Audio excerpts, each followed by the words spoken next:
وہ رات عام راتوں جیسی نہیں تھی۔ مکہ کی سرزمین خاموش تھی، لیکن فضا میں ایک عجیب سی کیفیت تھی۔ یہ وہی رات تھی جس کا انتظار صدیوں سے کیا جا رہا تھا۔ 12 ربیع الاول، ایک ایسا دن جو دنیا کی تاریخ بدلنے والا تھا۔ اسی رات حضرت آمنہ کے گھر ایک نور پیدا ہوا۔ محمد صلی اللہ علیہ وسلم، آپ صلی اللہ علیہ وسلم کی پیدائش سے پہلے ہی کئی نشانیاں ظاہر ہو چکی تھیں۔ کہا جاتا ہے کہ فارس کے بادشاہ کا محل ہل گیا، آتشکدہ جو صدیوں سے جل رہا تھا بجھ گیا، اور مکہ کی فضا نور سے بھر گئی۔ یہ کوئی عام بچے کی پیدائش نہیں تھی، یہ اللہ کے آخری نبی کی آمد تھی۔ لیکن اس خوشی کے ساتھ ایک غم بھی تھا، کیونکہ آپ کے والد حضرت عبداللہ آپ کی پیدائش سے پہلے ہی وفات پا چکے تھے۔ یعنی آپ دنیا میں آئے تو یتیم تھے۔ سوچو، دنیا کے سب سے عظیم انسان اور آغاز ہی آزمائش سے۔ حضرت آمنہ نے اپنے بیٹے کو دیکھا تو ان کے دل میں ایک عجیب سا سکون تھا، جیسے وہ جانتی ہوں کہ یہ بچہ عام نہیں، یہ اللہ کی خاص رحمت ہے۔ پھر رسم کے مطابق آپ کو دودھ پلانے کے لیے حلیمہ سعدیہ کے حوالے کیا گیا، اور یہاں سے ایک اور حیران کن باب شروع ہوتا ہے، کیونکہ جیسے ہی محمد ان کے گھر آئے، ان کی زندگی بدل گئی۔ ان کے گھر میں برکت آ گئی۔ جو اونٹنی دودھ نہیں دیتی تھی وہ بھر گئی، جو زمین خشک تھی وہ سرسبز ہو گئی۔ یہ سب کچھ صرف ایک بچے کی وجہ سے۔ لیکن یہ بچہ عام نہیں تھا، یہ وہی تھے جو آگے چل کر پوری انسانیت کے لیے رحمت بننے والے تھے۔ مکہ کی گرم زمین، ریت کے ٹیلے اور ایک چھوٹا سا بچہ۔ محمد جب آپ کو حضرت حلیمہ سعدیہ کے حوالے کیا گیا تو وہ خود بھی نہیں جانتی تھیں کہ ان کی زندگی بدلنے والی ہے۔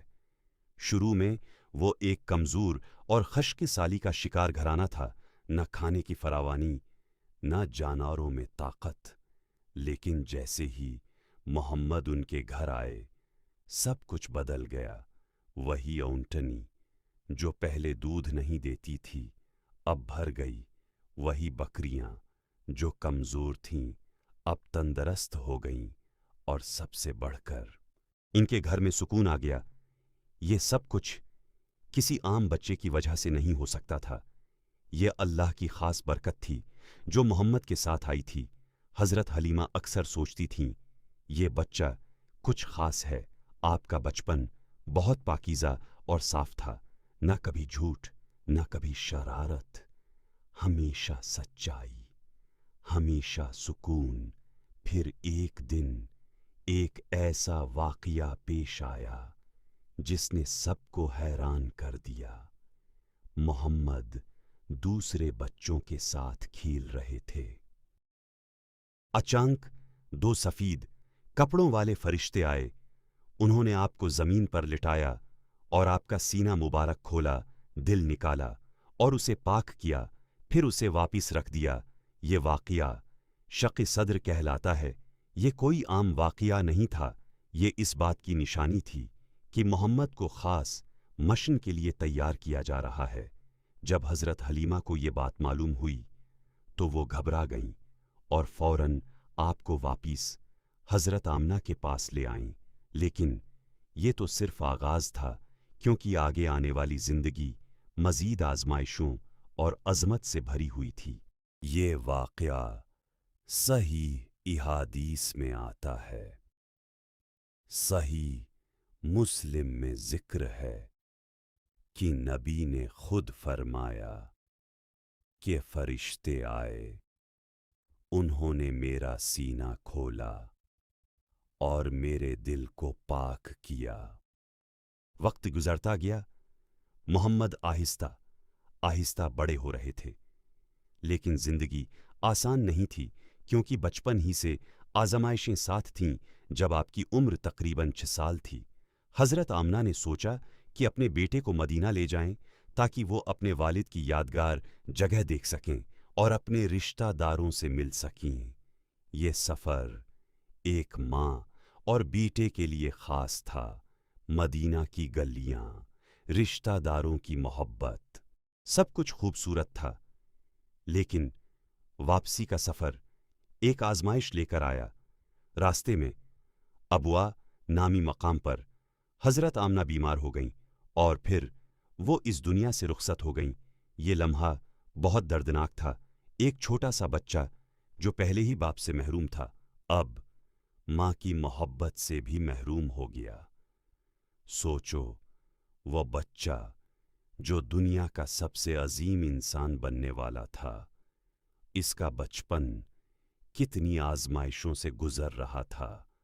حضرت میمن جو ان کے ساتھ تھیں، انہوں نے محمد کو واپس مکہ پہنچایا، جہاں ان کے دادا عبد المطلب نے انہیں سنبھالا۔ عبد المطلب قریش کے سردار تھے۔ مکہ میں ان کا بہت احترام تھا، لیکن محمد کے لیے ان کی محبت سب سے زیادہ تھی۔ وہ ہمیشہ انہیں اپنے ساتھ رکھتے۔ کعبہ کے پاس اپنے خاص بستر پر بٹھاتے اور کسی کو اجازت نہیں دیتے تھے کہ انہیں ہٹائے۔ وہ کہتے تھے، اس بچے کا مستقبل عظیم ہے۔ وہ جانتے تھے کہ یہ بچہ عام نہیں، لیکن زندگی کی آزمائشیں ابھی ختم نہیں ہوئی تھیں، کیونکہ کچھ ہی عرصے بعد عبد المطلب بھی اس دنیا سے چلے گئے۔ اب محمد دوبارہ یتیم ہو گئے۔ پہلے باپ، پھر ماں اور اب دادا، ایک کے بعد ایک۔ یہ سب کچھ ایک چھوٹی عمر میں، لیکن یہی وہ لمحے تھے جو ایک عظیم انسان کی شخصیت بنا رہے تھے۔ اب ان کی ذمہ داری ان کے چچا ابو طالب نے سنبھالی اور یہاں سے زندگی کا ایک نیا باب شروع ہوا۔ اب محمد کی زندگی میں ایک نیا باب شروع ہوا۔ ابو طالب کے ساتھ ابو طالب آپ کے چچا تھے۔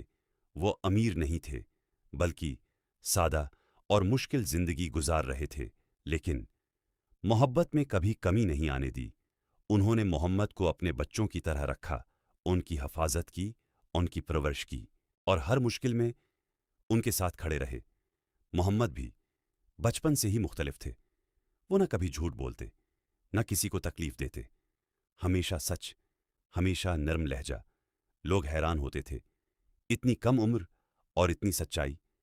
اسی لیے آہستہ آہستہ لوگ انہیں پہچاننے لگے، اور بعد میں انہیں ایک نام دیا گیا، الصادق الامین، یعنی سچ بولنے والا اور ایمانت دار۔ یہ کوئی عام لقب نہیں تھا، یہ لوگوں کے دلوں کا یقین تھا۔ پھر ایک دن ابو طالب نے سوچا کہ وہ شام، سیریا کا سفر کریں تجارت کے لیے، اور انہوں نے محمد کو بھی ساتھ لے لیا۔ یہ سفر ایک عام سفر نہیں تھا، یہ مستقبل کی تیاری تھی۔ راستہ لمبا تھا، گرمی شدید تھی، لیکن محمد ہمیشہ صبر کرتے، کبھی شکایت نہیں کرتے۔ اور پھر اس سفر میں ایک حیران کن واقعہ پیش آیا۔ ایک راہب جس کا نام بحیرہ تھا، اس نے دور سے قافلے کو دیکھا، لیکن اس کی نظر صرف ایک بچے پر رک گئی۔ محمد وہ فوراً سمجھ گیا کہ یہ بچہ عام نہیں۔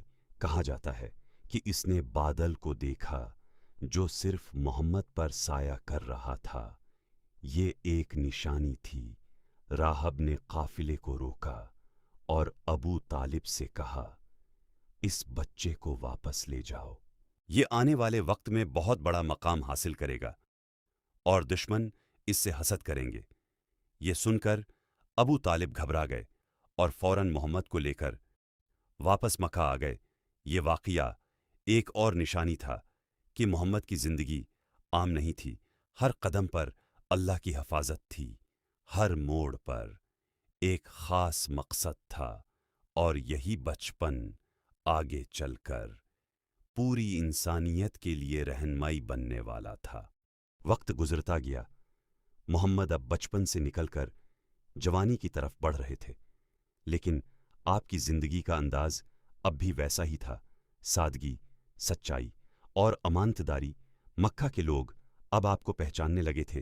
وہ جانتے تھے یہ نوجوان جھوٹ نہیں بولتا، یہ امانت میں خیانت نہیں کرتا۔ اسی لیے ہر کوئی اپنی قیمتی چیز محمد کے پاس رکھواتا تھا، اور یہی وجہ تھی کہ آپ کو کہا جانے لگا الصادق، الامین۔ لیکن زندگی آسان نہیں تھی، گھر کی حالت اب بھی سادہ تھی، اس لیے محمد نے تجارت شروع کی۔ وہ دیانتداری کے ساتھ کاروبار کرتے، نہ کبھی دھوکا، نہ کبھی جھوٹ، اور یہی چیز انہیں دوسروں سے الگ بناتی تھی۔ اسی دوران مکے میں ایک معزز اور مالدار خاتون تھیں، حضرت خدیجہ۔ وہ ایک کامیاب تاجرہ تھیں، اور انہیں ایک ایسے شخص کی ضرورت تھی جو ان کا مال لے کر تجارت کے لیے شام جائے، لیکن شرط ایک ہی تھی، امانت داری۔ اور جب انہوں نے محمد کے بارے میں سنا تو فوراً فیصلہ کیا یہی شخص سب سے بہتر ہے۔ پھر محمد حضرت خدیجہ کا مال لے کر شام کے سفر پر روانہ ہوئے۔ یہ سفر بہت اہم تھا، کیونکہ یہ صرف تجارت نہیں تھی، یہ ایک امتحان تھا۔ اور پھر جب آپ واپس آئے تو نتائج حیران کن تھے۔ تجارت میں غیر معمولی نفع ہوا، اور اس سے بھی بڑھ کر آپ کی سچائی اور ایمانت داری نے تو سب کو متاثر کر دیا۔ حضرت خدیجہ کے خادم میسرہ نے ہر بات بتائی کہ کیسے محمد نے ہر معاملے میں سچائی دکھائی اور کیسے اللہ کی خاص مدد ان کے ساتھ تھی۔ یہ سب سن کر حضرت خدیجہ کے دل میں ایک خاص احساس پیدا ہوا، احترام، اعتماد اور ایک عجیب سی کشش انہوں نے محسوس کیا۔ یہ شخص عام نہیں ہے۔ اور پھر یہی وہ لمحہ تھا جہاں سے ایک نیا باب شروع ہونے والا تھا، ایک ایسا رشتہ جو صرف دنیا تک محدود نہیں بلکہ آخرت تک قائم رہنے والا تھا۔ وقت گزرتا گیا اور حضرت خدیجہ کے دل میں محمد صلی اللہ علیہ وسلم کے لیے احترام اور محبت بڑھتی گئی۔ انہوں نے اپنی ایک سہیلی کے ذریعے یہ پیغام بھیجا کہ وہ محمد صلی اللہ علیہ وسلم سے نکاح کرنا چاہتی ہیں۔ یہ ایک خاص لمحہ تھا، کیونکہ یہ رشتہ صرف دنیا کا نہیں تھا، یہ ایک مقدس بندھن تھا۔ پھر محمد صلی اللہ علیہ وسلم نے اپنے چچا ابو طالب سے مشورہ کیا اور نکاح طے ہو گیا۔ یہ نکاح بہت سادہ تھا، لیکن اس میں سکون تھا، محبت تھی اور برکت تھی۔ نکاح کے بعد محمد صلی اللہ علیہ وسلم کی زندگی میں ایک نیا سکون آ گیا۔ حضرت خدیجہ ہر مشکل میں ان کے ساتھ تھیں، وہ ان کی ہمت بڑھاتے، ان کا ساتھ دیتی، اور یہی وہ سہارا تھا جو آنے والے وقت میں بہت اہم ثابت ہونے والا تھا۔ محمد صلی اللہ علیہ وسلم اب بھی ویسے ہی تھے۔ سادہ زندگی، سچائی اور تنہائی پسند طبیعت۔ وہ اکثر غار حرا میں جا کر بیٹھتے، سوچتے، غور کرتے کہ یہ دنیا کیوں بنی، لوگ بتوں کو کیوں پوجتے ہیں، سچ کیا ہے۔ یہ سوالات ان کے دل میں گونجتے رہتے، اور پھر ایک رات وہی رات آئی جو پوری دنیا بدلنے والی تھی۔ محمد صلی اللہ علیہ وسلم غار حرا میں موجود تھے، ہر طرف خاموشی تھی۔ اچانک ایک آواز آئی، اقرا، پڑھو۔ محمد صلی اللہ علیہ وسلم گھبرا گئے۔ انہوں نے کہا، میں پڑھ نہیں سکتا۔ لیکن آواز دوبارہ آئی، اور پھر یہ لمحہ تاریخ کا سب سے عظیم لمحہ بن گیا۔ یہی وہ وقت تھا جب پہلی وحی نازل ہوئی، جب محمد صلی اللہ علیہ وسلم اللہ کے رسول بنے۔ وہ لمحہ بہت غیر معمولی تھا۔ غار حرا کی خاموشی اچانک بدل چکی تھی۔ محمد صلی اللہ علیہ وسلم اب بھی اس آواز کے اثر میں تھے، دل تیزی سے دھڑک رہا تھا، جسم کانپ رہا تھا۔ یہ سب کچھ ان کے لیے نیا تھا۔ وہ فوراً غار سے نکلے